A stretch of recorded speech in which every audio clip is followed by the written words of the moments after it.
So the point is, therefore, that you can do everything you have to do in this spirit. Don't make a distinction between work and play. Regard everything that you're doing as play, and don't imagine for 1 minute that you've got to be serious about it.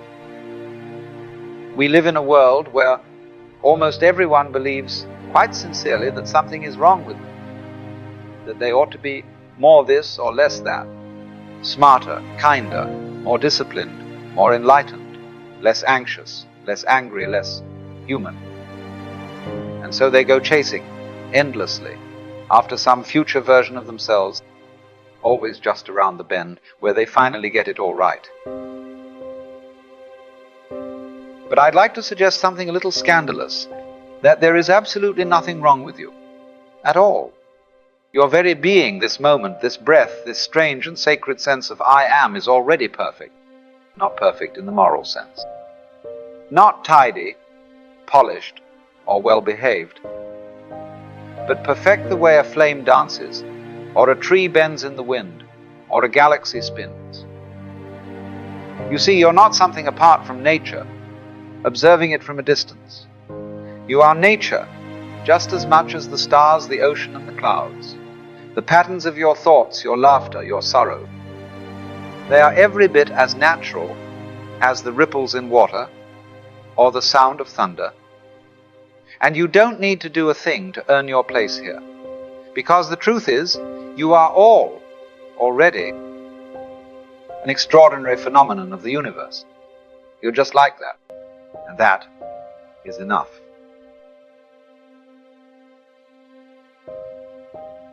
One of the most extraordinary realizations, and it's not mystical or religious, but simply factual, is this. You didn't come into this world. You came out of it just as an apple tree apples the universe peoples, and you are one of those people. You're not a stranger wandering through a foreign land. You are this place, its eyes, its thoughts, its wonderings about itself. Now, most of us were brought up to feel separate, as though we're tiny egos, trapped inside these bags of skin, looking out at a world that's over there, full of objects and others. But that's a trick of perception, an illusion of language and labeling. In reality, there's no line where you stop and the world begins. You are continuous with it, like a wave is with the ocean. Look at a flame. Does it have a boundary, a fixed shape? It's a process, a happening, a flow. And so are you. You are not a static thing. You are a verb disguised as a noun. A whirl of consciousness, feelings, memories, all shimmering like light on water. When you were born, the universe didn't make a mistake. It wasn't trying to test you, fix you, or mold you into something better. It was expressing itself as you. And what a peculiar, delightful, and intricate expression you are. No one else has your exact rhythm, your exact voice, your particular pattern of laughter and silence. That isn't random. That's design in the deepest, most spontaneous sense. But here's where the confusion sets in. From a young age, we were taught to override that naturalness, to conform, to behave, to achieve, to become someone. And in doing so, we began to believe the greatest lie of all, that we are somehow not enough, that we must become rather than simply be. But tell me, have you ever seen a flower straining to bloom? Have you ever seen a tree hurrying to grow? They just do it. They unfold because they are that unfolding. You too are unfolding. You too are nature playing itself out. You are not a problem to be solved. You are not a project to be completed. You are an event of the cosmos, as marvelous as the stars, and just as inevitable. So look again, not with your eyes, but with your being, and perhaps, just perhaps, you'll start to recognize the miracle you've always been. Now, I know when someone says, There's nothing wrong with you. The conditioned mind resists. You might think, but what about my past, my failures, my guilt, my habits, my shame? And yet, all of that too is part of the play, part of the process. You see, from the very beginning, we're handed a story. That being alive is a test. That you're here to prove something to God, to society, to your parents, to yourself. And so we become actors in a theater of self-improvement, constantly fixing, adjusting, striving as if life were a ladder to climb rather than a mystery to dance. But what if that whole project was built on a false premise? The meaning of life is just to be alive. It is so plain and so obvious and so simple, and yet everybody rushes around in a great panic as if it were necessary to achieve something beyond themselves. So let's try this. Close your eyes for a moment and feel the sensation of being, the aliveness that is present before any opinion or judgment arises. That is you. Not the inner critic, not the timeline, not the to-do list, just the raw, open presence of being here. And what could possibly be wrong with that? Look at the clouds. They don't align themselves neatly into rows. They drift, they swirl, they form and dissolve. Is there anything wrong with them? No one scolds a wave for crashing too early, or a tree for growing crooked. They are not judged by some cosmic scoreboard. But we human beings somehow believe we are the exception, that we alone must justify our existence, that we must earn the right to be. And this is the root of our suffering, the original illusion. The truth is, your imperfections are not mistakes, they are textures, details, echoes of your particular music. You don't need to become worthy of life, you are life, expressing itself in human form.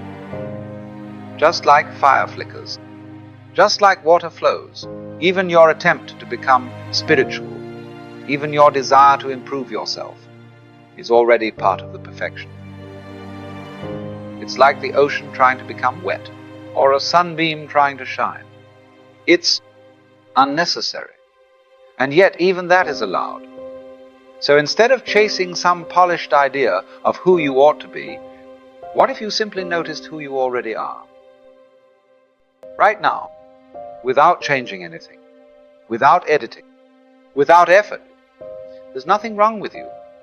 There never was. It's only the thought that says so, and you're not that thought. You are the silence behind it, the spaciousness that watches it come and go.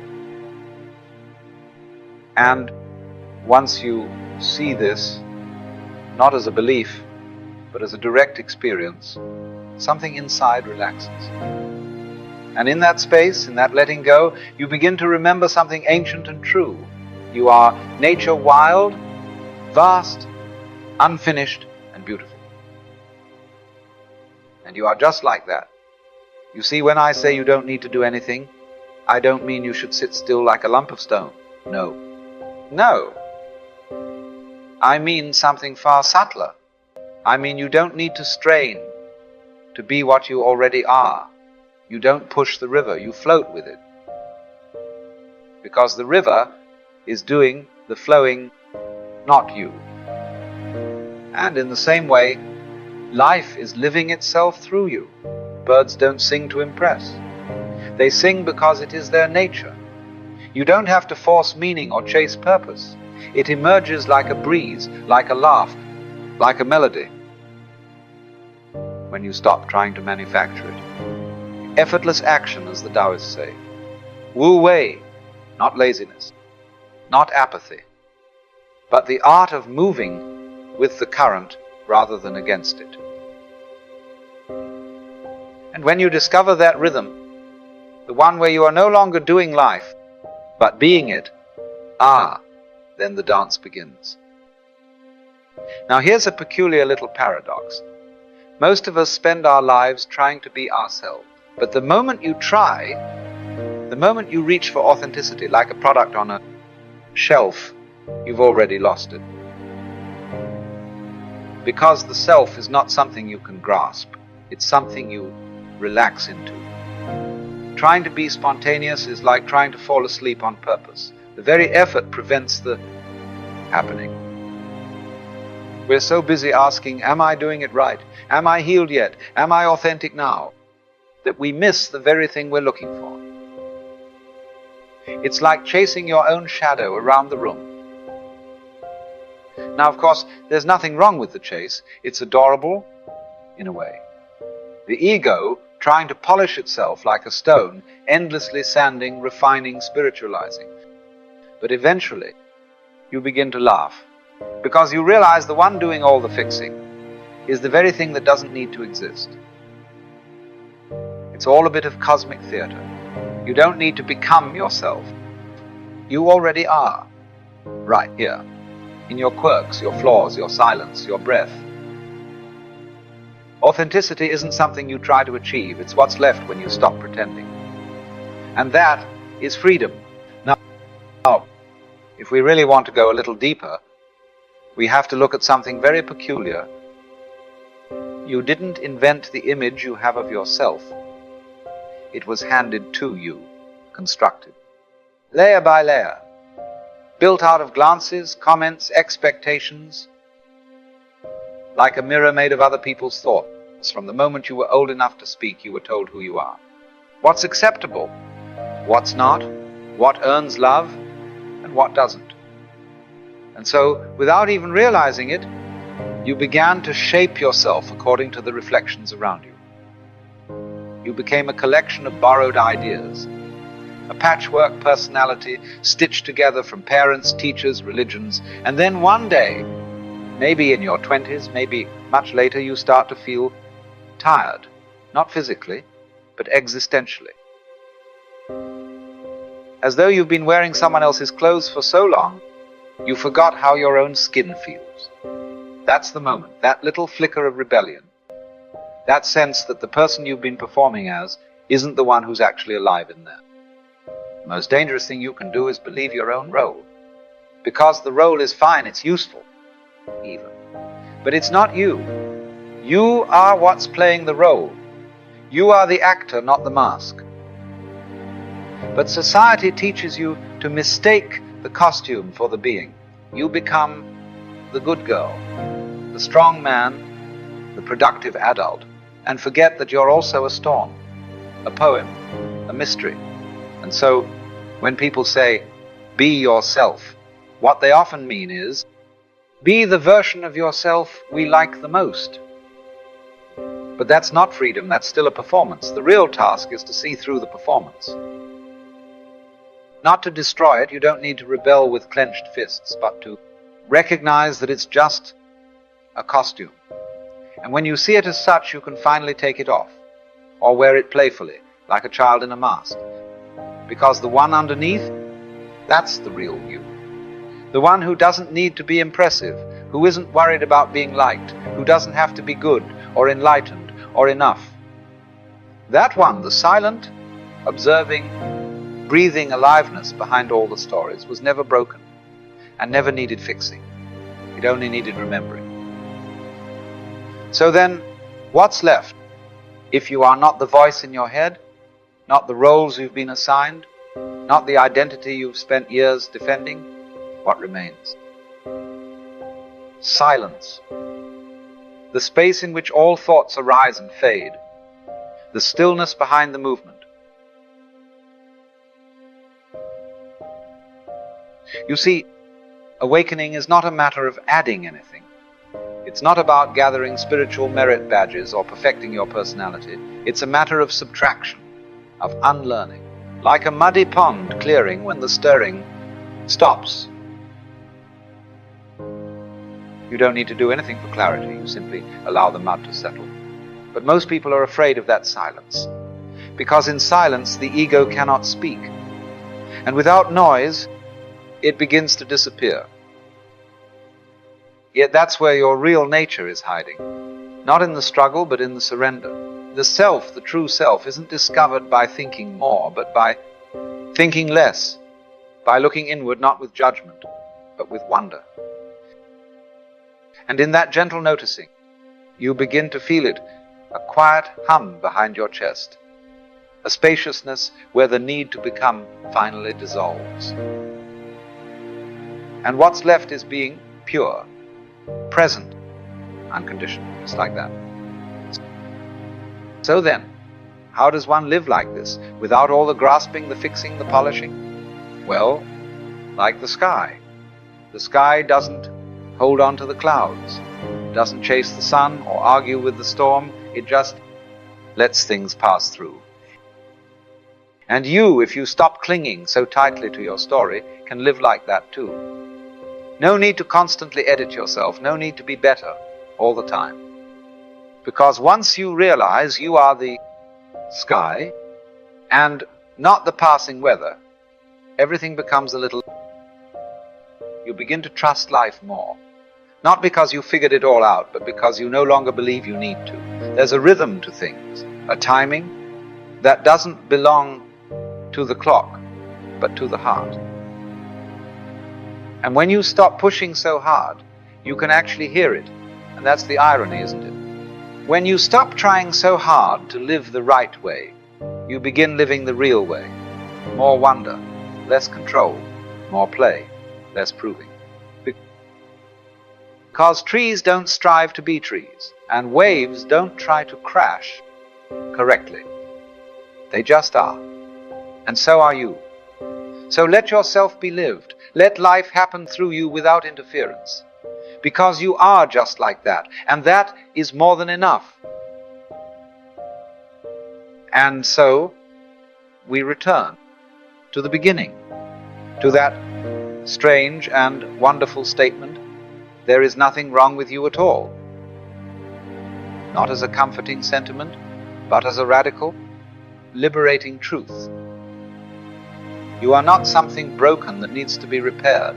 You are not some spiritual project waiting to be completed. You are in this very moment an unfolding mystery, a ripple in eternity, a brief song in the great silence.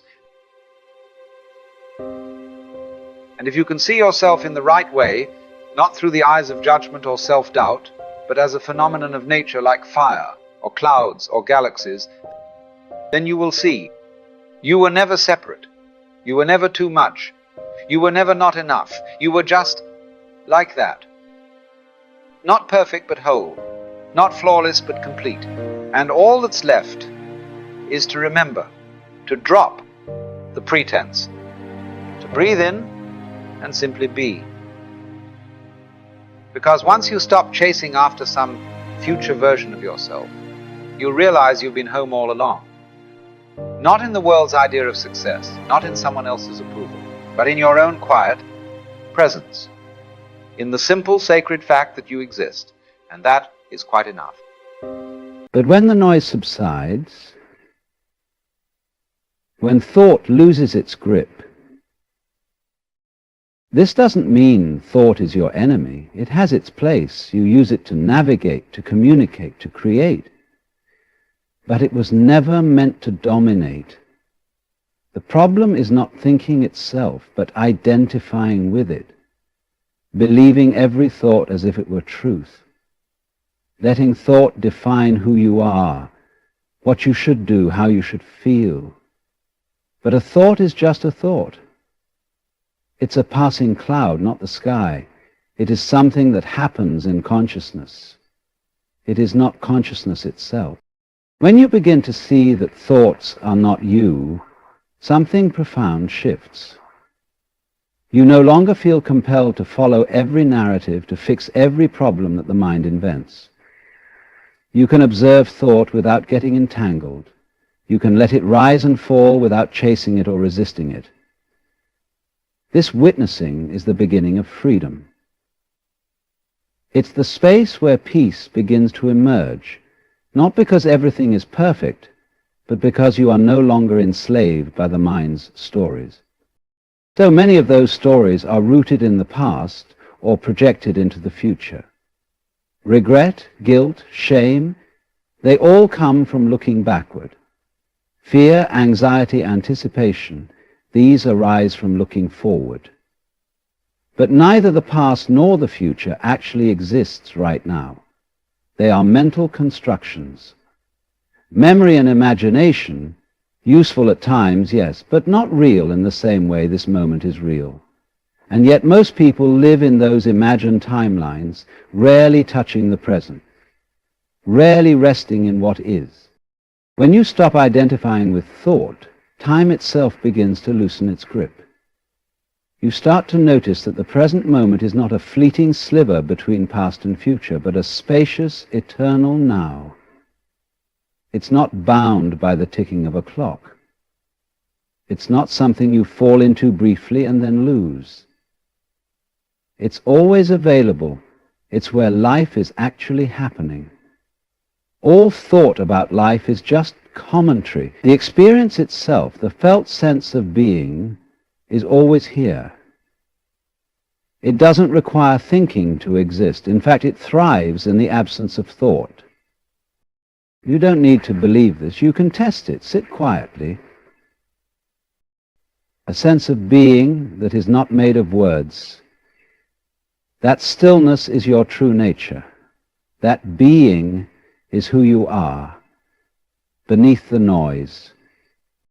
This realization is not an escape from life. It's the return to life. When the mind quiets down, you don't become passive or detached. You become present. You become engaged. You start to notice things you used to overlook, the sensation of air on your skin, the subtle colors of the sky, the warmth in someone's eyes. These are not things you analyze. These are things you feel directly.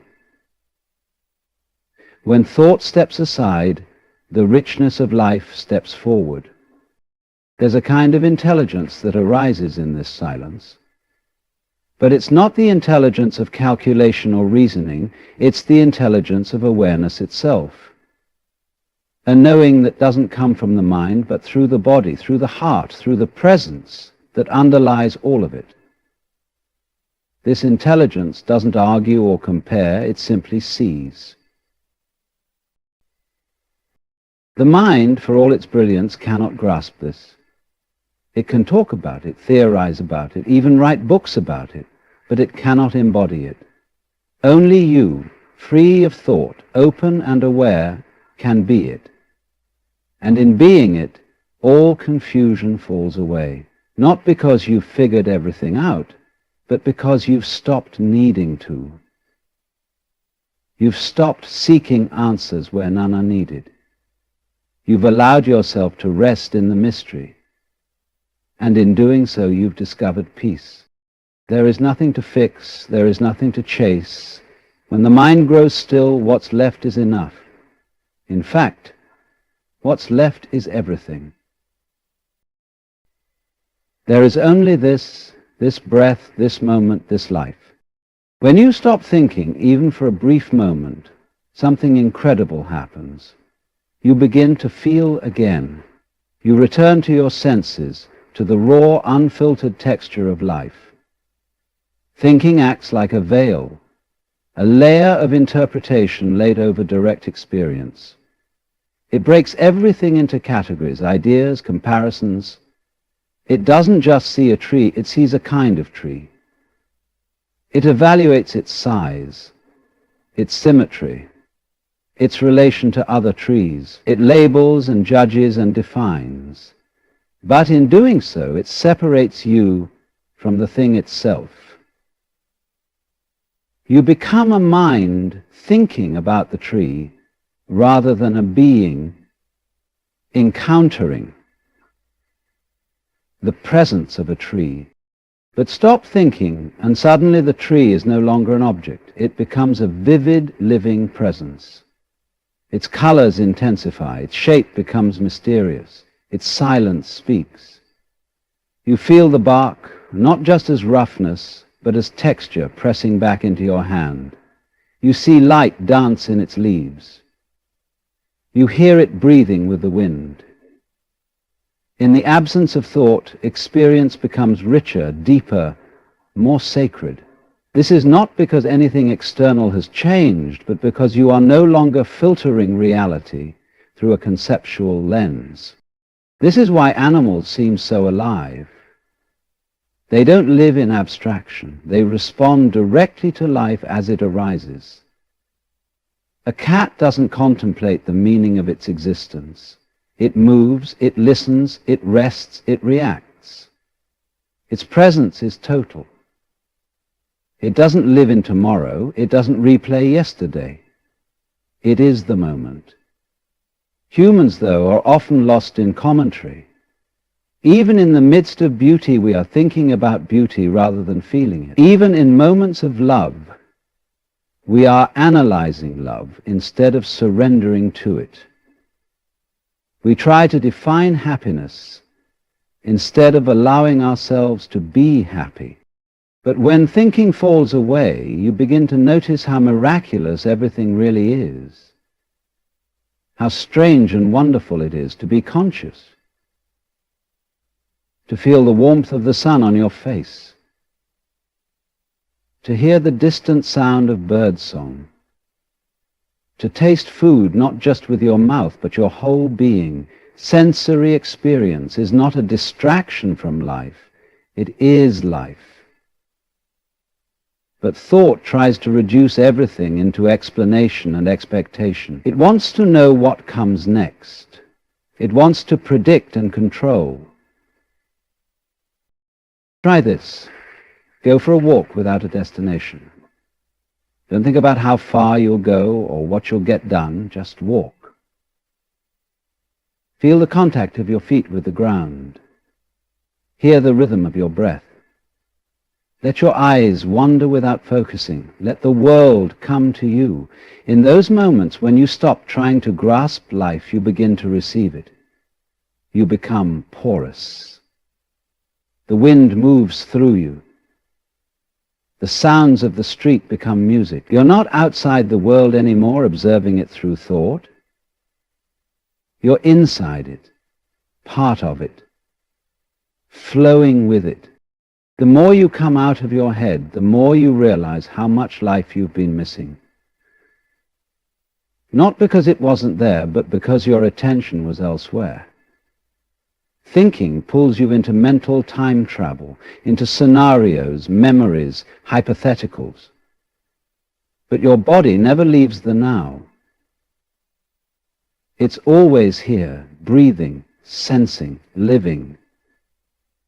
And when your awareness returns to the body, to the senses, you come home. You come back to the place where everything is already happening, already whole, already enough. This kind of presence doesn't require effort. In fact, effort gets in the way. Presence is your natural state when thought no longer hijacks your attention. It's the original awareness behind the noise. You don't need to try to be present. You just need to stop trying to be somewhere else. That trying, that striving, that constant mental movement, it's what takes you out of the moment. But when the mind rests, the senses awaken. And in the awakening of the senses, there is joy. Even difficult emotions become more bearable when met with presence. Pain, when thought about, becomes suffering. But pain, when felt directly, is just sensation. It moves, it shifts, it teaches.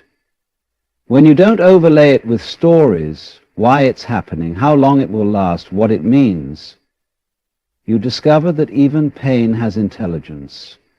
It is the body's way of speaking. But thought tries to silence it, to fix it, to flee from it. In doing so, it amplifies it. The beauty of not thinking is that it opens you to the mystery. Thought wants to name things. It wants to put life into boxes. But life isn't a box. It's a river. It's a dance. It doesn't need to be understood to be experienced. In fact, trying to understand it too much can get in the way. Some things are meant to be felt, not figured out. Some moments are meant to be breathed, not broken down. Silence holds wisdom that words can't touch. And in this silence, the world reveals its soul. The ordinary becomes extraordinary. A candle's flame, the curve of a shadow, the pause between two heartbeats. These are not distractions from some greater truth. They are the truth, unfolding moment by moment, in perfect imperfection. Thought will try to convince you that something more important is always just around the corner. But the real magic is always here, always now, waiting for you to notice. So when thought softens and falls into the background, what remains is life, undivided and intimate. You begin to live with your whole being, not just your mind. You feel more, not less. You love more deeply, not less. You awaken to the poetry of the everyday, to the wonder of simply being, not as a philosophy, not as a belief, but as a living, breathing truth that needs no explanation. You begin to realize that thinking, for all its uses, is just one small aspect of consciousness. And when you stop relying on it so heavily, you discover a vast, spacious awareness that has been here all along. You discover a vast, spacious awareness that has the signature of life. Life is the root of everything. The illusion of control is perhaps one of the most persistent deceptions the mind produces. Thought, in its nature, seeks certainty. It creates structures, makes plans, calculates risks, and projects scenarios, all in an effort to build a fortress around the unpredictability of life. The mind tells us that if we think hard enough, plan thoroughly enough, analyze deeply enough, we can bend reality to our will. We can ensure things go our way. We can prevent the unwanted and guarantee the desired. But this is a fantasy dressed up in logic. Life does not unfold according to our thoughts. In fact, most of life happens despite our thoughts. There is a difference between practical thought and compulsive thought. Practical thought is useful. It helps you cook your dinner, tie your shoes, drive a car, solve a puzzle. It's rooted in the immediate and the necessary. But compulsive thought is something else entirely. It's the constant chatter that fills the silence, the stories you tell yourself about who you are, what others think, what might happen, what should have happened, what could go wrong. This kind of thinking creates the illusion that you are the master architect of your reality, when in truth you are standing in a river pretending to control its flow. The river of life moves on its own. Seasons change, people come and go, emotions rise and fall, the body ages, the earth spins. None of these processes ask for your approval. They occur with or without your permission.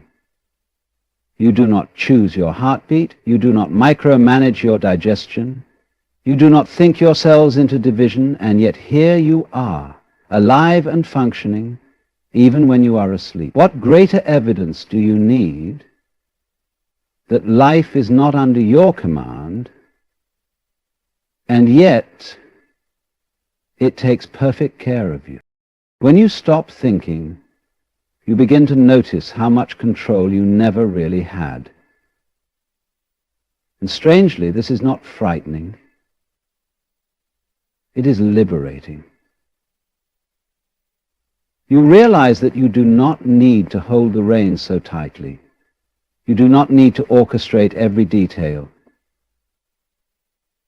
It is the recognition that you are not a separate entity trying to master the universe, but an expression of the universe itself.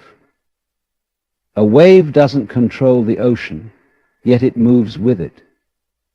In the same way, you are not apart from life, The compulsion to control stems from fear, fear of the unknown, fear of chaos, fear of loss, fear of not being enough. So the mind invents strategies, it worries, it compares, it anticipates problems, it lives in imagined futures. But no amount of thought can protect you from the impermanence of things. Everything changes. Everything. Clinging only brings suffering. The tighter you hold, the more painful it becomes when life inevitably shifts. But when you stop thinking long enough to feel, you begin to trust. Not in outcomes, but in the process itself. This trust is not a belief, it is not blind faith, it is a deep, intuitive knowing that even when things don't go according to plan, something within you remains unshaken.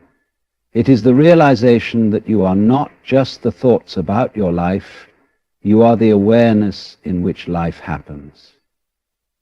This awareness is not trying to control anything, it doesn't judge, it doesn't resist, it simply is. It allows, and in allowing it discovers peace. Letting go of the need to control does not mean you give up on action or abandon responsibility. It means you stop trying to dominate life through mental effort. You still take steps, but you're no longer anxious about the outcome. You still plan, but you don't cling to your plans. You still care, but your sense of identity isn't entangled in success or failure. There's a lightness in your movement because you've stopped demanding that life conform to your expectations. This doesn't mean you won't face pain. Pain is part of being human. But when you're not trapped in thought, pain passes through more easily. You're not adding extra layers of suffering by resisting it, fearing it, or overanalyzing it. You allow it to be what it is. You breathe through it. And you learn from it, not as a lesson the mind has to dissect, but as something the heart understands intuitively. In this way, even difficulty becomes a doorway to depth. So much of what you think you need to control isn't your job. You don't need to control how others perceive you. You don't need to control the timing of things. You don't need to control what will happen tomorrow. These things are like clouds passing through the sky, beautiful, shifting, and ultimately out of your hands. What you can do is show up fully, moment by moment. You can be awake, you can be honest, you can be present. There is great wisdom in surrender, not because surrender is weak, but because it is aligned with reality. Fighting life only creates more pain. Trusting life allows you to participate in it with grace.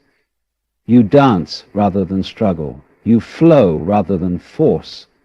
And in that flow, things often work out in ways your thinking mind could never have predicted.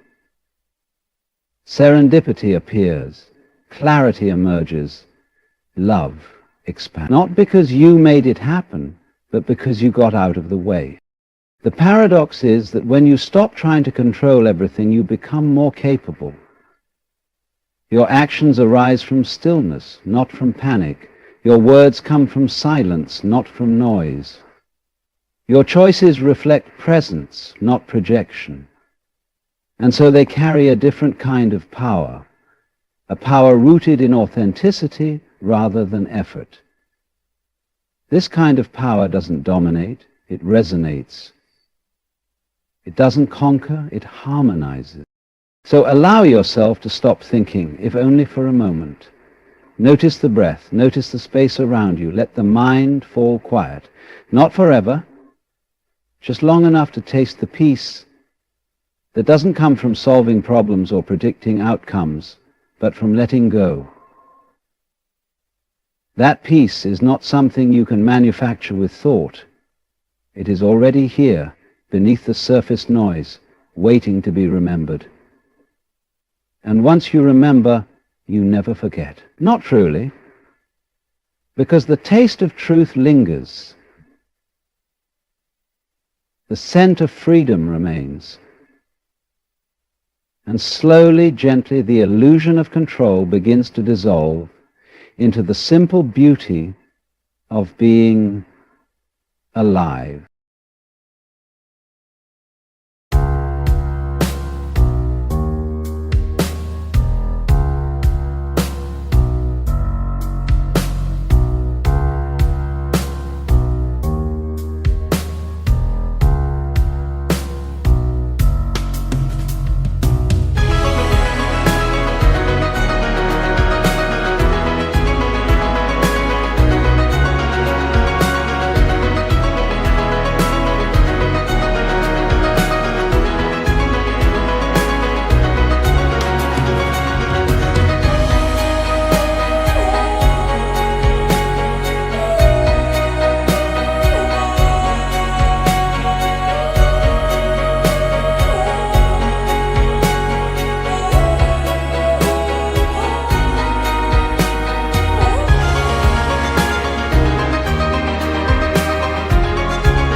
The more you seek, the more you reinforce the idea that something is missing.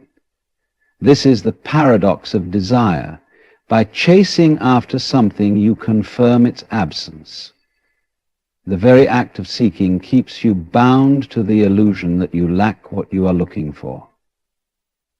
You run in circles, never quite reaching, because the reaching itself is what keeps it at a distance. Consider a wave on the ocean. If it tries to grasp at itself, to hold its shape, it only dissolves faster. It remains effortlessly by moving with the tide, never resisting, never clinging. And yet we humans struggle against this natural flow, always wanting to fix things in place, to possess, to control. But life is not a thing to be grasped. It is a process, a movement, a rhythm. You cannot capture the wind in your hands, and you cannot hold on to what is already flowing through you. To seek is to be at war with the present moment. To tell yourself that where you are is not enough. But what if you stopped looking? What if you simply let go? Not in a forced, disciplined way, but like an autumn leaf detaching from a branch, effortless, weightless.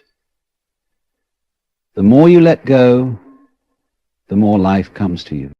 Detachment is not about rejecting the world or pushing things away. It is about allowing everything to come and go without clinging. When you detach, you do not lose anything. You simply stop pretending that you ever had control. The river does not hold onto the stones it passes, yet it carries them effortlessly. So stop chasing, stop grasping. The moment you let go, you realize you had it all along. The more you seek, the more you reinforce the idea that something is missing. It's the paradox of desire. By chasing after something, you confirm its absence. You tell yourself, I do not have this, so I must go looking for it. But what if the very act of seeking is the thing that keeps it from you? What if, instead of bringing you closer, it keeps pushing what you desire further away? This is the illusion that drives so many human pursuits. The belief in lack is the very thing that sustains it. If you believe you are incomplete, you will keep searching for completion, and yet in doing so you will never feel whole. It is like trying to chase your own shadow. You move faster and faster, but it always stays just out of reach. The moment you stop running, it settles at your feet. The same happens with wealth. A person who constantly chases money, believing that they must have more to feel secure, will always feel insecure. Even when they acquire wealth, the fear remains. What if they lose it? What if it is not enough the money itself, but about the belief that it is the source of their stability? But true security does not come from accumulation. It comes from realizing that you are not dependent on external conditions to feel whole. When you stop seeking wealth out of fear of lack, you start seeing opportunities effortlessly arise, not because you are grasping for them, but because you have released the illusion of scarcity.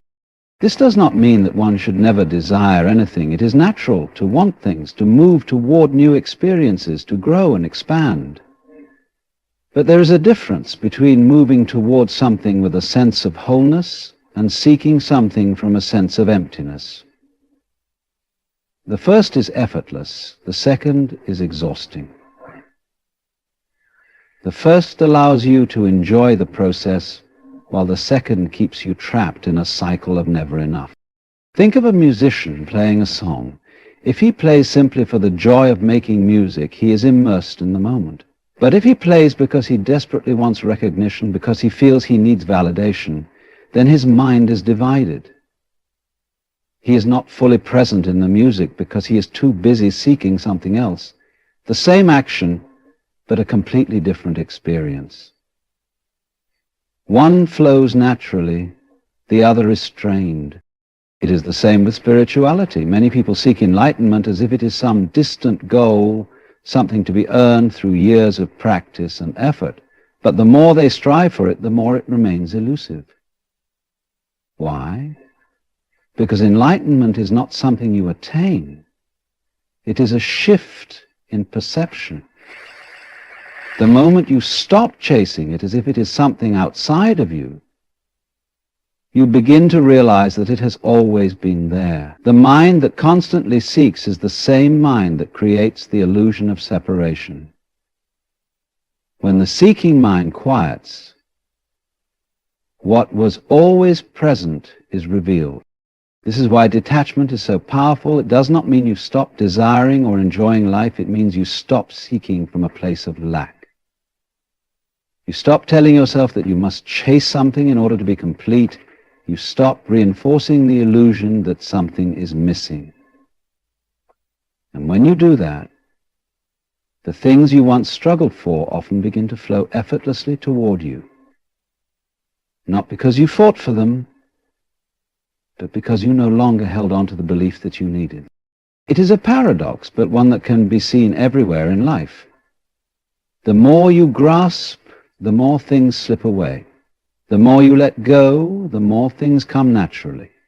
When you stop looking for happiness as something outside of yourself, you start to feel happy for no reason.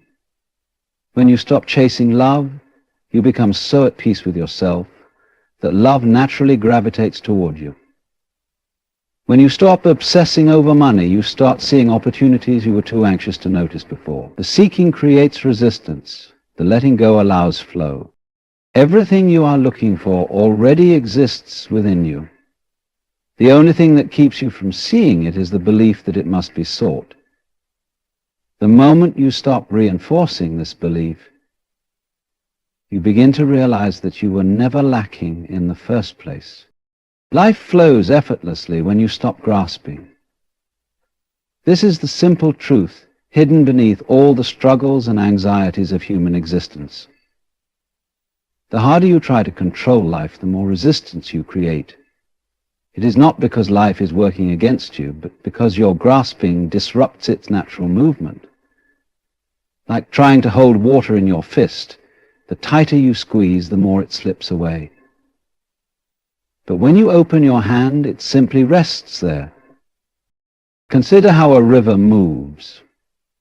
It does not fight against the landscape. It does not try to force itself in a straight line. It flows naturally, adapting to the shape of the land, finding the easiest path. And in doing so, it carves great canyons over time. If the river were to resist, to push against the rocks instead of flowing around them, it would only create turbulence, struggle, and disorder. But because it yields, it remains powerful. Its softness overcomes the hardest of stone. Human beings, however, are often taught to resist life, to impose their will upon it. They believe that if they just try hard enough, if they just fight enough battles, they can force life to give them what they want. But this mindset comes from fear, the fear that if they do not control everything, life will go wrong. And so they grasp, they hold on to relationships that have already ended, they cling to ideas of success that no longer serve them, they try to control the opinions of others, and they exhaust themselves trying to force things to happen on their own terms. But what happens when you let go, not in a way that means giving up, but in a way that means trusting life? The moment you stop fighting the current, you find that you can float.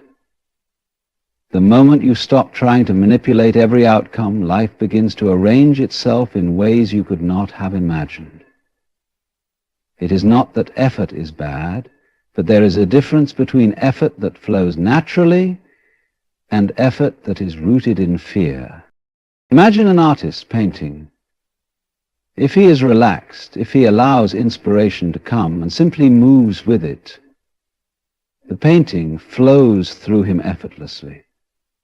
But if he overthinks, if he tries too hard to control every stroke, the process becomes tense, frustrating, and unnatural. The same applies to everything in life. When you allow things to unfold rather than forcing them, they take on a rhythm of their own. Relationships are a perfect example of this. Think about love. When love is free, when there is no grasping, no need to control or possess, it feels effortless. There is a natural joy in being with another person, in sharing time, in connecting without expectation.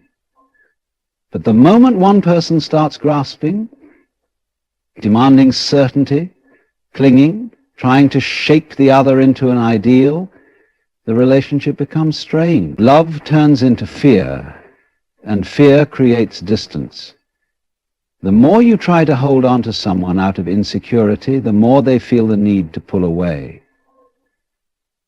But when you release that need to control, this applies to all areas of life. People work themselves into exhaustion, chasing money, thinking that if they just work harder, push more, struggle more, then they will be secure. But those who truly understand flow know that wealth comes not from frantic effort, but from alignment. When you do what you love, when you operate from a place of inner abundance rather than desperation, opportunities arise. Money flows, not because you fought for it, but because you moved with a natural current of life rather than against it.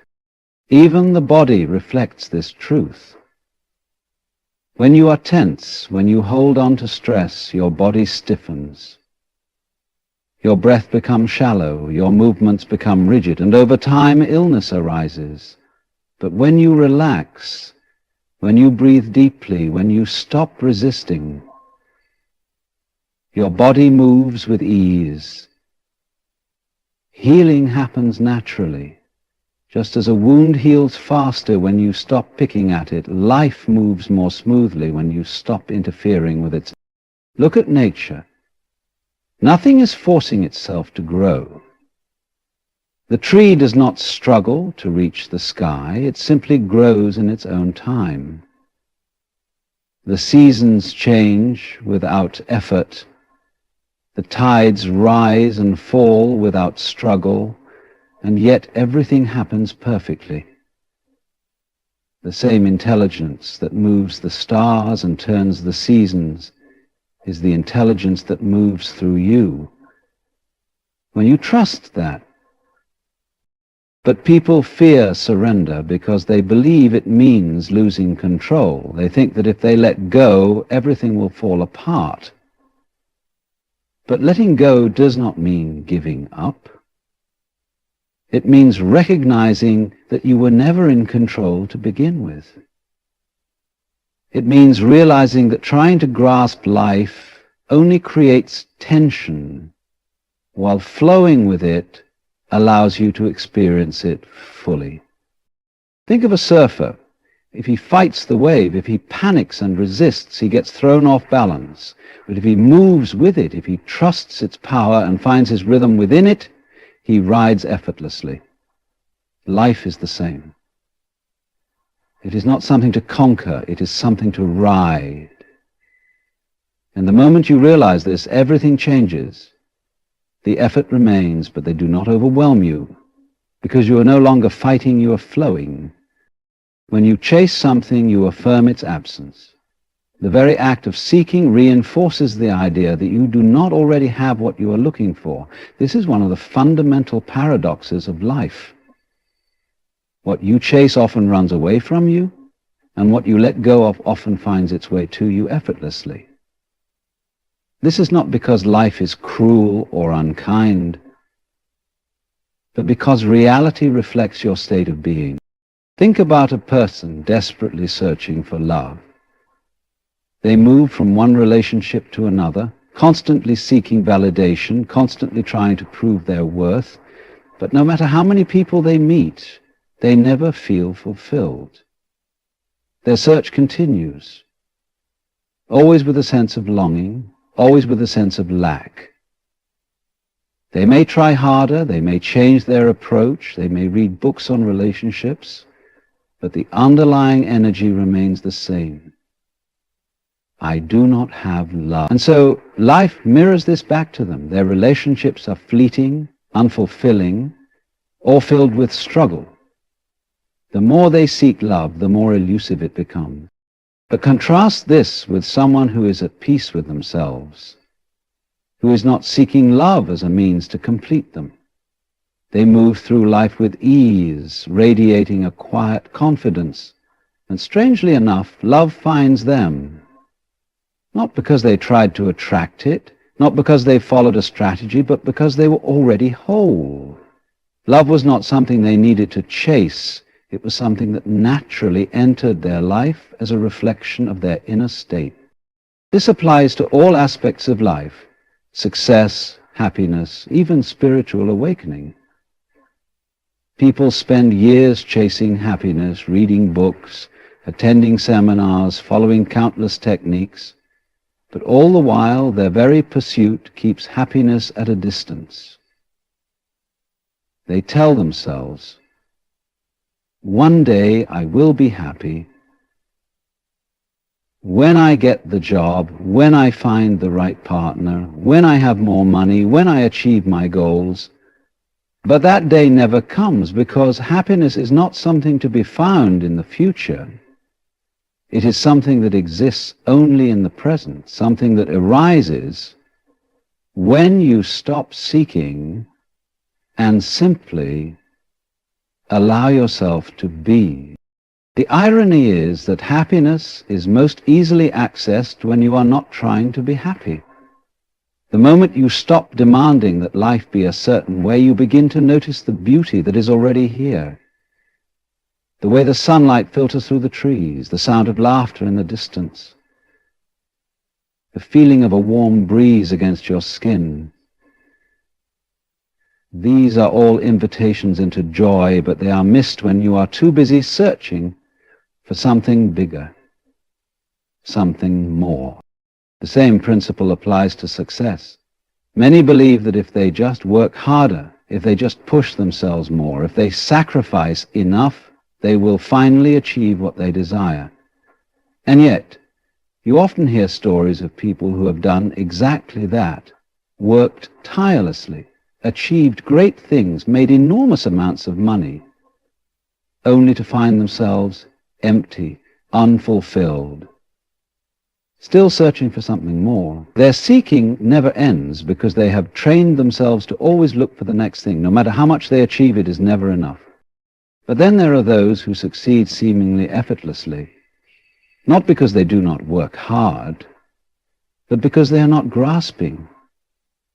They do what they love. They move with passion. They trust the process rather than forcing outcomes. And because they are not desperate, opportunities come to them naturally. They do not chase success. It follows them. This is not to say that effort is unnecessary. It is not about doing nothing or passively waiting for life to hand you what you want. But there is a difference between inspired action and desperate seeking. Inspired action comes from a place of trust, from a place of alignment. Desperate seeking comes from a place of fear, from a belief that without the thing you are chasing, you are incomplete. And life responds accordingly. This is not to say that effort is unnecessary. It is not about doing nothing or passively waiting for life to hand you what you want. But there is a difference between inspired action and desperate seeking. Inspired action comes from a place of trust, from a place of alignment. Desperate seeking comes from a place of fear, from a belief that without the thing you are chasing, you are incomplete. And life responds accordingly. Even in spirituality, this principle holds true. Many people spend their entire lives seeking enlightenment, meditating for hours, studying scriptures, traveling to distant lands in search of a guru who can give them the answer. But the more they seek, the further enlightenment seems to be.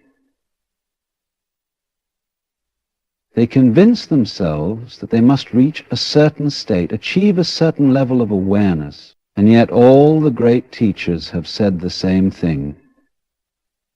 Enlightenment is already here. It is not something to be gained, but something to be realized. The moment you stop seeking it, the moment you stop. There is an old Zen story of a student who goes to a master and says, "I've been meditating for years, practicing discipline, doing everything I can to reach enlightenment, but I still feel lost. Please, master, tell me how to find it." The master looks at him and says, "Stop looking." The student is confused. "But if I stop looking, how will I find it?"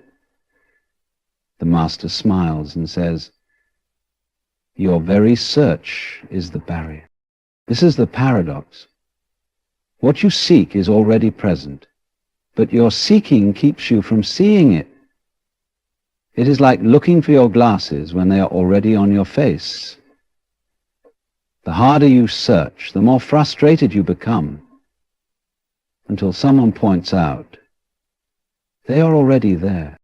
This is why detachment is so powerful. It is not indifference. It is not about giving up.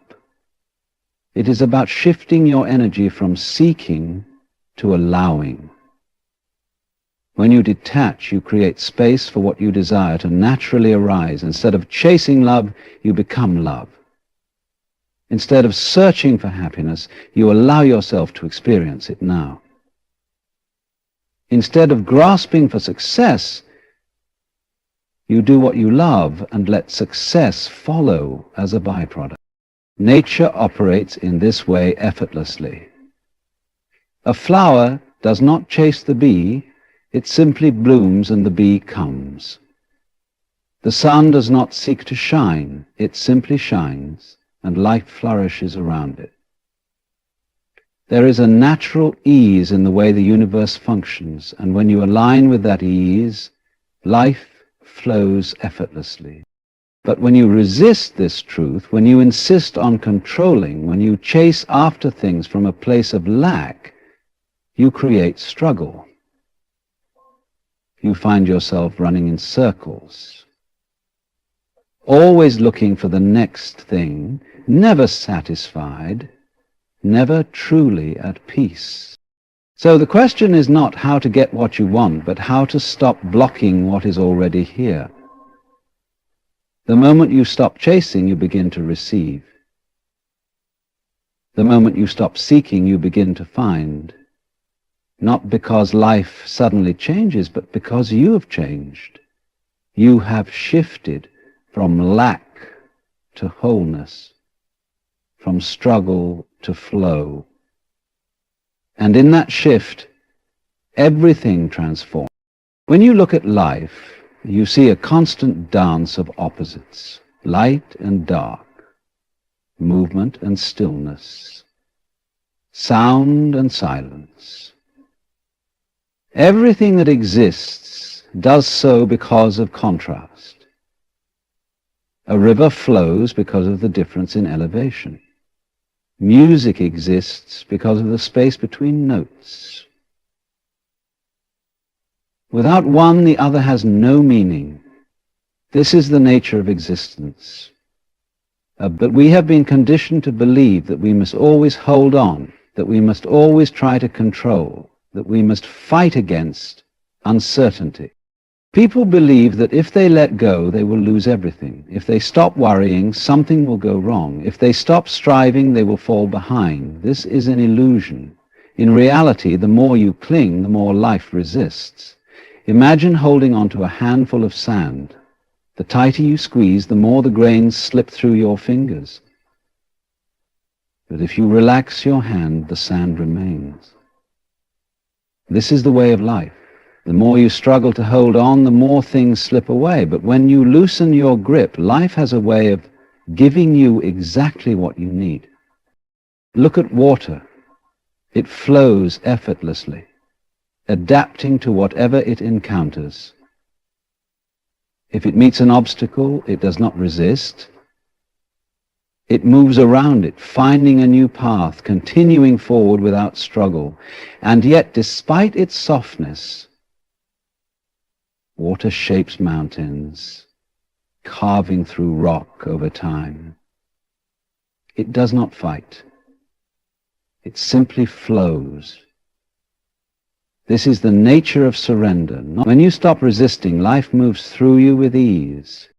This does not mean passivity. It does not mean giving up on your desires or refusing to take action. It means understanding that effort is only one part of the equation. There is a time to act, and there is a time to release. There is a time to plant, and there is a time to wait for the harvest. The mind, however, does not like waiting. It wants to control. It wants guarantees, certainty, immediate results. But life does not work that way. The tree does not grow faster because you pull at its branches. The sun does not rise quicker because you wish it to. People experience suffering because they resist what is. They fight against the present moment, believing it should be different. They resist emotions, trying to suppress sadness, anger, fear, believing these feelings are wrong. But what you resist persists. The more you push away an emotion, the more power it has over you. The more you deny your reality, the more suffering you create. True freedom comes not from change. Detachment does not mean not caring. It means caring without clinging. It means allowing life to unfold without demanding that it fit your expectations. Imagine watching a river flow. You do not try to control the current. You do not fight the direction of the water. You simply observe. This is the way of detachment. Being fully present in life without trying to possess it. When you detach, You create space for things. Think about relationships. Many believe love is about holding on, about possessing the other person, about making sure they never leave. But this is not love. This is fear. True love does not cling. It does not try to control. It allows. It gives the other person freedom to be themselves. And in that freedom, love flourishes. When you hold on too tightly, love suffocates. When you let go, this is true for everything in life. The artist does not create great work by forcing inspiration. They enter a state of flow, allowing creativity to move through them. The athlete does not perform at their best by overthinking every movement. They trust their body, surrendering to the moment. Even in business, the most successful people are not those who desperately chase wealth, but those who align with their passion, who act without fear, who trust the process. Nature operates through effortless balance. The seasons change without struggle. The waves rise and fall without hesitation. The bird does not worry about where its next meal will come from. It simply follows its instincts, trusting that life will provide. And it does. But humans have forgotten this trust. They have been taught to fight, to control, to seek endlessly, believing that peace exists somewhere in the future. But peace is not found in the future. It is only here, now. It is not something to achieve. It is something to realize. When you stop fighting against life, when you stop demanding that it be different, you begin to see the perfection in what already is. This is the secret. What you seek is already here, but your seeking blinds you to it. Letting go is not about losing. It is about gaining freedom. It is about stepping into the natural rhythm of life, where things happen with ease, where what is meant for you finds you without struggle. The paradox is that the less you grasp, the more you receive. The less you force, the more life flows. And in this flow, everything you truly need comes to you. Not through struggle, but through surrender.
game of life is a play of illusions, a grand performance where everyone takes their role so seriously that they forget it's all just an act. People run in circles, chasing after phantoms' money, power, status, as if these things were real, as if they had any substance beyond the weight we give them. The whole thing is a hoax, an elaborate trick of the mind, and yet the deeper one is caught in the illusion, the harder it is to see through it. Society is built on this game, on the idea that you must strive, must achieve, must become. But become what? No one ever really stops to ask.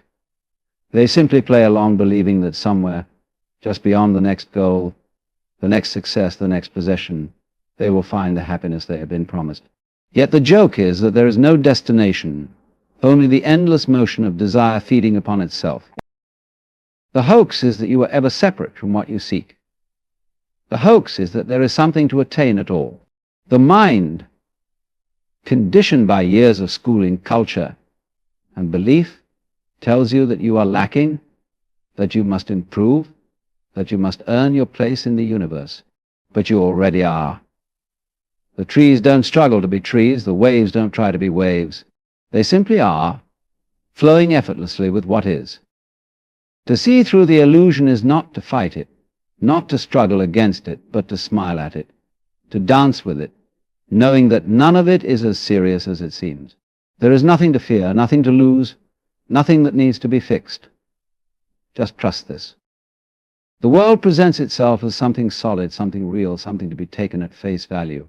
From the moment we are born, we are conditioned to believe in this reality, to accept its rules, to navigate its structures, as though they were absolute.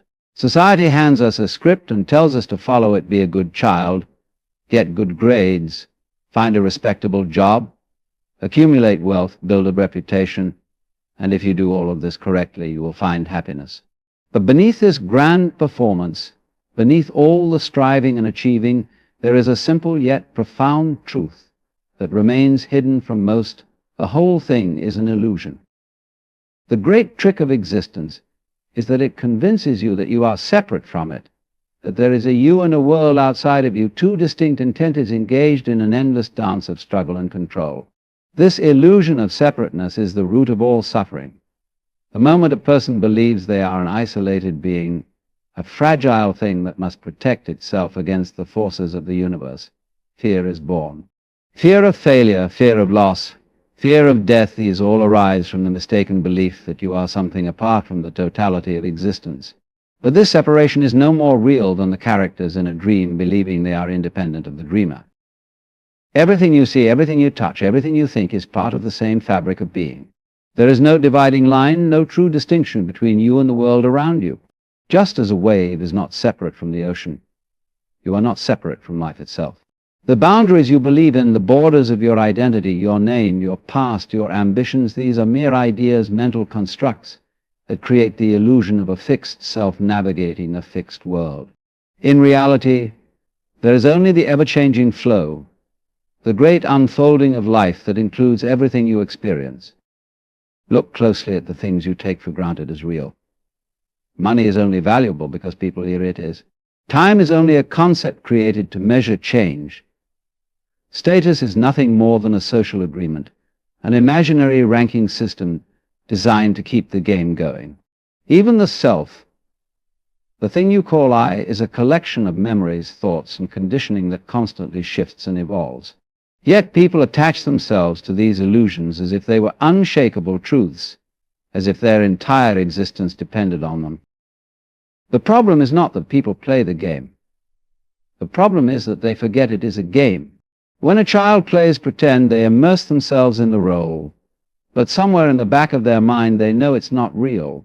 They enjoy the game because they don't take it seriously, but adults forget. They become so entangled in their identities, their ambitions, their fears, that they no longer see the playfulness of it all. They suffer because they mistake the illusion for reality. This is why people seek control over their future, their relationships, their environment. They believe that if they can just arrange things the right way, if they can secure enough wealth, enough success, enough approval, they will finally feel safe. But control is part of the illusion. No matter how much power a person gains, they can never truly control life. The unexpected will always arrive, change will always happen, and the more one resists, the more suffering they experience. But what happens when you see through the illusion? What happens when you recognize that all of this, everything you have ever worried about, fought for, or feared, is just a temporary play of energy, a fleeting dance of appearances? A profound sense of freedom emerges. The need to struggle, to prove yourself, to chase after an imaginary sense of completion dissolves. You begin to laugh at the seriousness with which people take their lives, their dramas, their problems, not because their experiences don't matter, but because they have forgotten the lightness of it all. Imagine watching a movie and forgetting that it's a movie. You start believing the characters are real, that the stakes are high, that every twist and turn is of absolute importance. You experience every emotion as though your life depended on it. But the moment you remember it's just a film, the tension lifts. You can still enjoy the story, still engage with it, but now there's space. There's no panic, no desperation, just the appreciation of the unfolding scene. This is how life can be lived, not with indifference, but with awareness. The world is not something to be conquered or controlled. It is something to be danced with, something to be explored, something to be experienced in its full depth without clinging to it as if it were permanent. Every thought, every emotion, every event is just another ripple in the vast ocean of existence. People often fear this realization. They think that if they see through the illusion, life will become meaningless. But the opposite is true. Meaning is not found in chasing illusions. It is found in being fully present in the play of life, in engaging with it without attachment. When you stop trying to make life fit into a rigid framework of expectations, you become open to its true beauty. The simple act of breathing, of feeling the wind on your skin, of hearing laughter, of seeing the way light filters through the leaves, these things become deeply significant, not because they hold some ultimate answer, but because they are life itself, experienced without resistance. The moment you recognize that reality is not as fixed as it seems, you stop being a prisoner of it. You stop living in reaction to the world and start moving with it. You no longer see yourself as a separate individual trying to control an unpredictable universe, but as a part of the flow, inseparable from everything around you. This realization does not mean withdrawing from life. It does not mean rejecting responsibility or disengaging from the world. It means engaging more fully, but without fear. It means participating in the play with the lightness of someone who knows they are dreaming. You can still have goals, still build relationships, still pursue your passions. But now you do so with a deep understanding that none of it needs to define you. Success and failure lose their grip because they are no longer seen as measures of worth, but simply as experiences passing through awareness. This is the great secret hidden in plain sight. The whole thing is a hoax, not in the sense that life is meaningless, but in the sense that the seriousness with which people approach it is an illusion. When you see through the illusion, life does not become dull or empty. It becomes vast, open, limitless. It becomes a dance, a song, a work of art in motion. And the greatest freedom of all is knowing that you were never separate from it to begin with. From the moment we take our first breath, we are placed into a world that tells us we must become something. The voices around us, the structures of society, the expectations imposed by those who came before all whisper the same message: you are not enough as you are. You must prove yourself. You must achieve, you must attain something greater. And so begins the endless chase, the pursuit of something always just out of reach. People grow up believing that their worth is measured by their accomplishments. They are told that happiness is not something that exists within them, but something that must be earned, something to be pursued like a distant prize. The rules of the game are set early. Success is defined by external markers: wealth, status, possessions, approval. From childhood, people are taught to compete, to compare, to strive harder, as if there is a final destination where everything will fall into place. But the truth is, this destination does not exist. It is a mirage, always shifting, always promising fulfillment just beyond the next goal. At first, the chase seems exciting. The mind convinces itself that the next accomplishment will bring lasting happiness. If only the dream job is secured, if only the perfect partner is found, if only the bank account is filled with enough zeros, then peace will come. But each achievement, no matter how grand, eventually loses its glow. The satisfaction is fleeting, and soon the mind creates another goal to pursue. The cycle begins again, and with it comes the same anxiety, the same longing, the same quiet dissatisfaction. Society thrives on this game. It is structured to keep people running, always striving for more. Advertisements constantly whisper that happiness is just one purchase away. Social media creates illusions of perfect lives, fueling the feeling that something is missing. The education system molds children into future workers, teaching them that their value is tied to performance, to grades, to future careers. The governments and institutions build economies around scarcity, making people believe they must compete for limited resources, that security comes only through accumulation. It is all designed to keep people chasing, never pausing long enough to question the illusion itself. But what if the entire premise is false? What if fulfillment was never something external, never something to be gained, but something that was always present, hidden beneath the noise of wanting?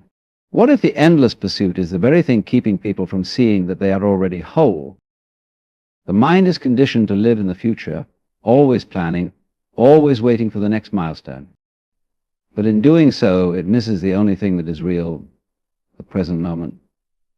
Every time happiness is postponed, I'll be happy when I get that promotion. I'll be happy when I find love. I'll be happy when I retire. Life is being wasted. The future is an idea, a mental construct that never truly arrives. The only thing that exists is now, and yet people sacrifice it for a tomorrow that will never come in the way they imagine. For some realize this too late. They reach the top of their careers, accumulate everything they were told would bring happiness, only to find themselves feeling empty. They spend decades climbing the mountain, only to reach the summit and realize the view is not what they expected. The world is filled with people who have everything they once desired: money, fame, power, and yet they feel an unshakable void inside. Some try to fill it with more achievements. Others numb themselves with distractions. But the feeling remains. It remains because the entire pursuit was based on a lie. The idea that happiness is somewhere outside of oneself is the greatest illusion of all. It is a trick played by the mind, reinforced by society, designed to keep people looking outward instead of inward. But the moment one stops chasing, the moment they stop seeking something external to complete them, something incredible happens. They begin to see that nothing was ever missing. This is not to say that goals and ambitions are wrong.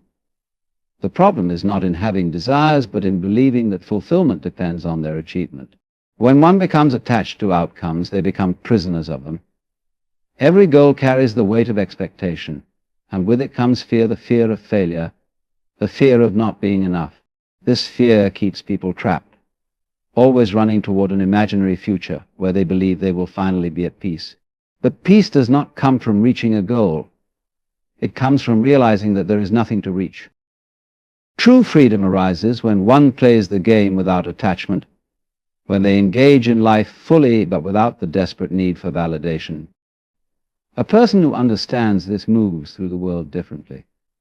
They may still build careers, create art, strive for excellence, but they do so with lightness, with joy, without believing that their worth depends on the outcome. They are no longer trapped by the illusion that they must become something more. They are no longer chasing a happiness that always seems to stay one step ahead. The irony is that the moment one stops chasing happiness, they find it. It was never in the future, never in the next success, never in the next possession. It was always here, always waiting beneath the layers of conditioning that told them otherwise. Life, in its simplest moments, holds everything one has ever searched for: the feeling of the sun on the skin, the sound of laughter, the sensation of breath filling the lungs. These are not lesser experiences, they are the essence of existence itself. But most people overlook them because they are too busy chasing something more. They are so consumed by the belief that happiness is a reward to be earned that they miss the fact that it is already present. The search for something better blinds them to what is already here. They ignore the beauty of the present, waiting for a future that will never bring what they expect. To step out of this illusion is to wake up from a dream. It is to see that life is not a problem to be solved, not a ladder to be climbed, not a puzzle to be completed. It is simply to be lived, fully, in each moment, without the need to become anything more than what one already is. The chase ends, and in its place, something far greater emerges, a deep, unshakable sense of peace, untouched by circumstances beyond all striving. The world will continue to tell people that they must seek more, that they must achieve, that they must prove themselves. But those who see through the illusion will no longer be bound by it. They will walk through life with a quiet knowing, untouched by the fears that drive others. They will understand that the real prize was never in the future. It was always in the simple act of being, in the effortless unfolding of life, in the realization that nothing was ever missing. Most people go through life convinced that things are solid, that reality is fixed, and that the rules they live by are unshakable truths. They believe in the structures of society, the expectations placed upon them, and the narratives that have been repeated for centuries. They see themselves as individuals moving through a world that exists independently of them, a world made up of concrete facts and unchanging realities. But what if all of this is simply a construct? What if everything people assume to be real is, in fact, just a shared illusion? The human mind is conditioned from birth to perceive the world in a certain way. From the moment a child learns language, they are taught to categorize, to define, to separate. A tree is called a tree. A person is given a name. A country is drawn with borders that supposedly define ownership. But these labels, these distinctions, are human inventions. The tree does not call itself a tree. The land does not recognize the imaginary lines that people have drawn. These are mental constructs, stories people tell themselves to create a sense of order in what is ultimately an undefinable, ever-changing reality. The problem is that people mistake these constructs for truth. They forget that they are the ones who assign meaning to things. They forget that the world is not fixed, but fluid, that nothing has inherent meaning except what is given to it. The economy, for example, is treated as if it is an unbreakable law of nature, something as real as gravity. But money is just paper, numbers on a screen, given value only because people collectively agree that it has worth. Without that agreement, it would mean nothing. The same is true for laws, for social norms, for the very idea of success and failure. These are not universal truths, they are systems of belief, constructs of the mind. Once this is seen clearly, everything begins to shift. What once seemed so urgent, so important, is revealed as just another part of the game. People spend their lives chasing things they have been told matter: status, wealth, achievement, without questioning why they believe in these things in the first place. They suffer because they compare themselves to others, not realizing that the standards they measure themselves against are arbitrary. They fear failure, rejection, not realizing that these are concepts that exist only because society has defined them in a particular way. But step back, look at it from another perspective, and the weight of these ideas begins to dissolve. Reality is not as rigid as it appears. People assume that life follows a straight line, that their identities are fixed, that the way things are now is the way they must always be. But everything is constantly shifting. The person you were 10 years ago is not the person you are today. The beliefs you once held, the things you once thought were absolute, have changed. Yet people continue to act as if life is static, as if the self is something solid rather than a fluid, evolving process. Most suffering comes from clinging to the idea that things should be a certain way. People resist change. They hold on to identities. They fight against the flow of life. But this resistance is what creates pain. The truth is that nothing is fixed, not your problems, not your successes, not even your sense of self. Everything is in motion, and the more you try to hold on to something as permanent, the more you suffer when it inevitably changes. This is where the illusion begins to crumble. When you stop seeing reality as something external, something you are separate from, and start recognizing that everything you experience is shaped by your own perception, you begin to understand that you have far more freedom than you ever imagined. The rules you thought were unbreakable are just agreements. The identities you believed were fixed are just stories you have told yourself. The limitations you accepted were never real to begin with. Once this is realized, life becomes lighter. The weight of expectation, of societal pressures, of self-imposed restrictions begins to lift. You no longer need to define yourself by a rigid set of beliefs. You no longer need to chase illusions of success or status.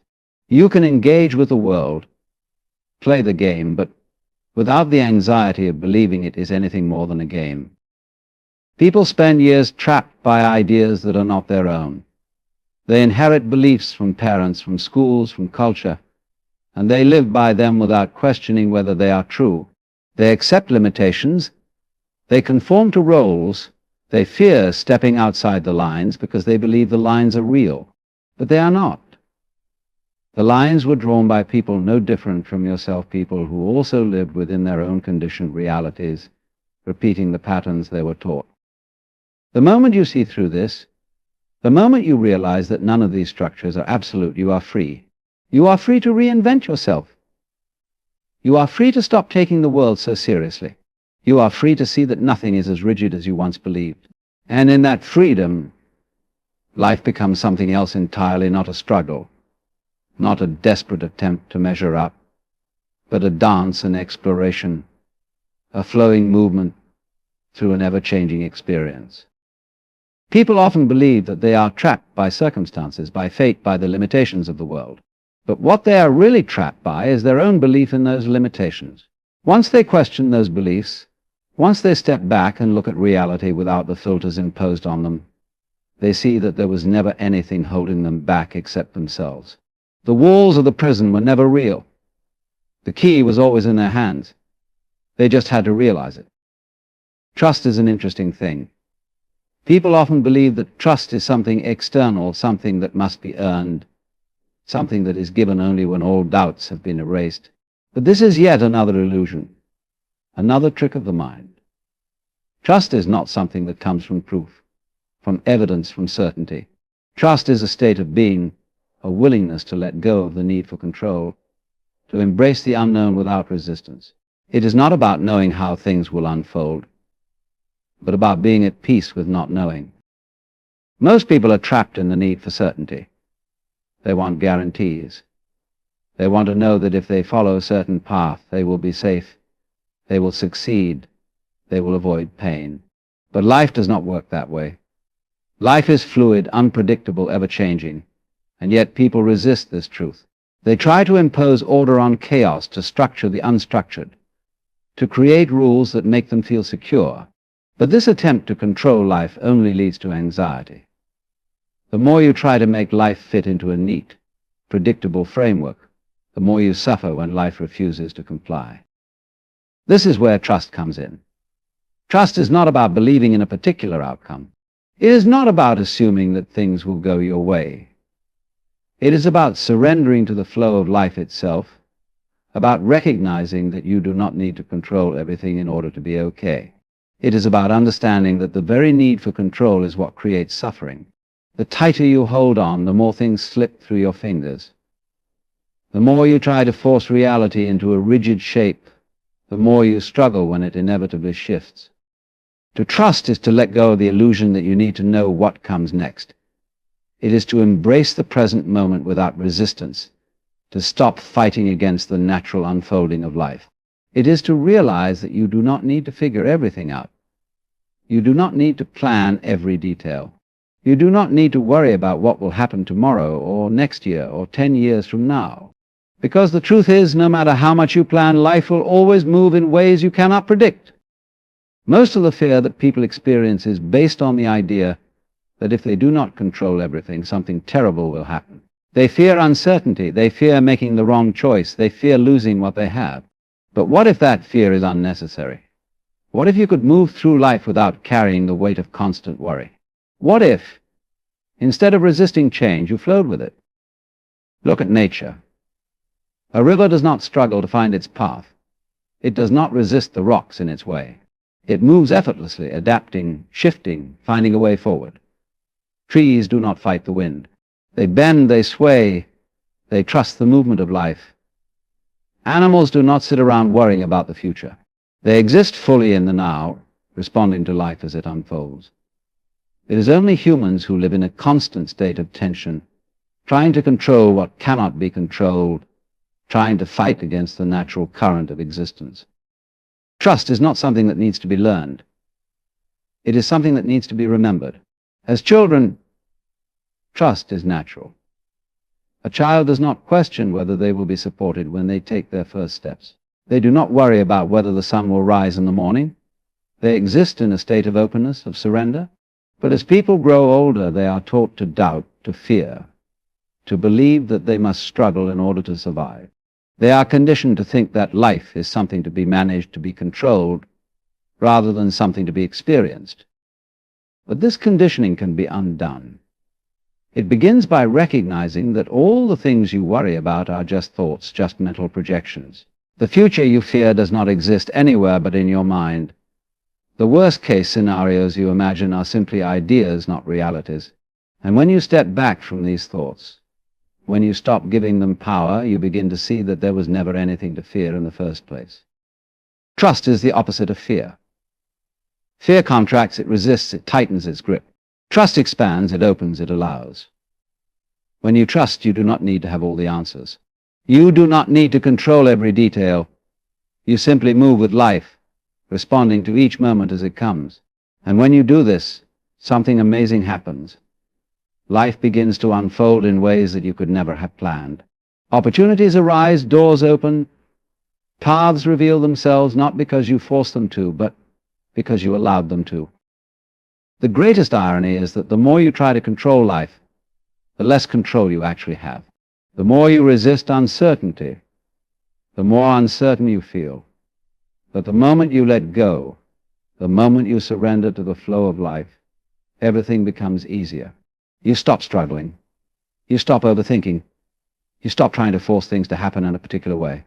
And instead, you trust that whatever comes is exactly what is needed. This does not mean that you become passive. Trust is not about doing nothing. It is about acting from a place of openness rather than fear. It is about making decisions without attachment to the outcome. It is about moving forward with confidence, not because you know what will happen, but because you are okay with not knowing. It is about understanding that life is not something to be conquered, but something to be danced with. Most people will hear this and immediately resist. They will say, but what if things go wrong? What if I make a mistake? What if I lose what I have? But these questions are based on the false assumption that you are in control to begin with. Things go wrong whether you worry about them or not. You make mistakes whether you fear them or not. You lose things whether you try to hold on to them or not. The difference is that when you trust, you do not suffer unnecessarily. You do not add layers of anxiety and stress to the natural unfolding of life. Trust is a choice. It is a decision to let go of the need to control. It is an acceptance of the unknown. It is the realization that life does not need to be figured out in order to be lived. And when you embrace this, when you stop resisting what is, you discover something incredible. Life was never against you. It was never something to be fought. It was always inviting you to relax, to flow, to trust. It was always showing you that the whole struggle was never real to begin with.